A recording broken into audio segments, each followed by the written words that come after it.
The Samsung Galaxy Ace 3. Is it a worthwhile buy or just another step in Samsung's plan to make all the phones? Find out in our review. Hey everybody, I'm Chris Wook, and I've got some serious deja vu going on here because I could have sworn we reviewed this phone before, but it must have just been one of those very similar phones. Anyway, let's find out what makes this one different, starting with the specs. The Galaxy Ace 3 has a 4-inch TFT WVGA display and runs a Broadcom chipset with a 1 GHz dual-core CPU and Video Core 4 GPU. Memory-wise, we're looking at 1 GB of RAM and 4 GB of internal storage in the 3G version we're reviewing. The LTE version has 8 GB of internal storage. The rear-facing camera is 5 megapixels and captures 720p video, while the front-facing camera is VGA. Supplying the power, we're looking at a 1,500 mAh battery here, while the LTE version has a 1,800 mAh battery. Like other low to mid-range offerings from Samsung, the Galaxy Ace 3 has a shape that suggests other more high-end Galaxy phones, while being smaller and a little chunkier.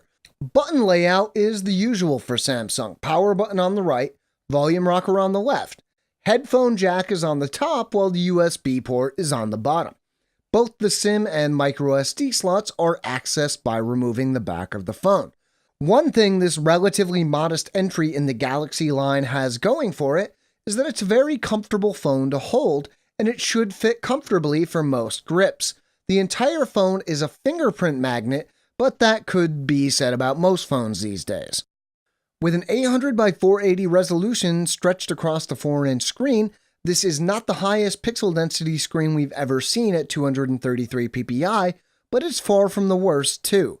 That said, resolution isn't everything when it comes to a display.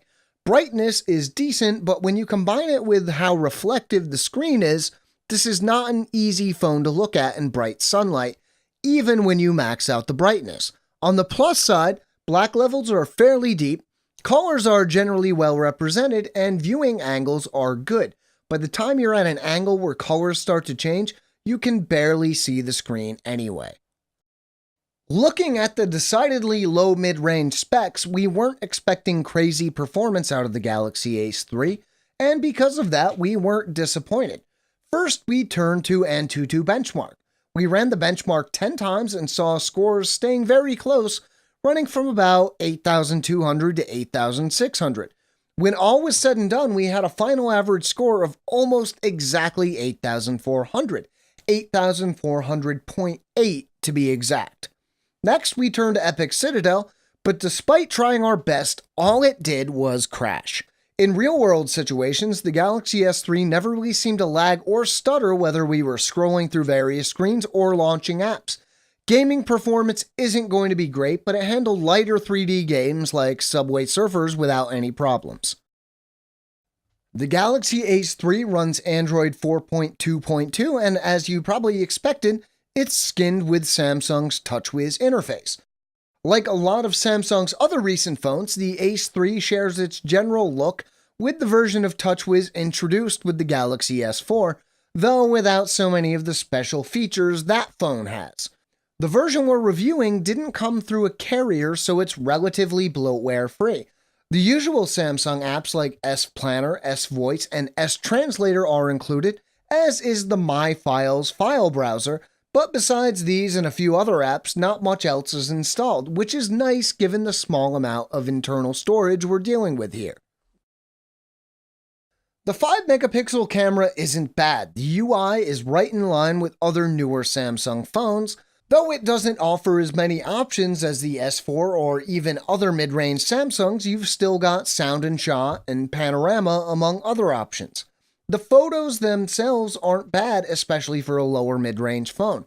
Though it can be hard to get a nicely focused shot, this is nothing a few tries won't fix, and once you get a nice shot, colors are vivid and the image is generally sharp, though there is a bit of visual noise in all but the brightest lighting. Video capture is limited to 720p and is nothing to write home about. It looks alright, but with the phone's small size and no stabilization features, shaky video is nearly a given. Depending on which version of the phone you're using, you'll either have a 1500 or 1800 milliamp hour battery. Either way, battery life isn't all that great. During my testing, battery life was down from a full charge to 50% in just a few hours of testing and benchmarking. Granted, this was fairly heavy use, but most of the time, I see batteries lasting much longer, especially in fairly low-spec devices. The good news is that, like other Samsung Galaxy phones, the battery is replaceable here. With the LTE version available, this means that you can already grab an 1800 milliamp hour battery if you're using the 3G version and get a bit of a boost. I'll admit it, it's tough to figure out who all these different Samsung phones are for. Is this a good fit for someone? Yeah, I'm sure, it's just hard to tell who. This isn't a bad deal for $250 contract free. Just make sure you take a look at all your options and make sure you're getting the features you want. If you want to know more, we have a written companion to this video at AndroidAuthority.com. You can find the link down in the description. Make sure to stay tuned to Android Authority for more reviews, news, Q&A, tips, tricks, giveaways, and more. I'm Chris Wook, and as always, thank you for watching.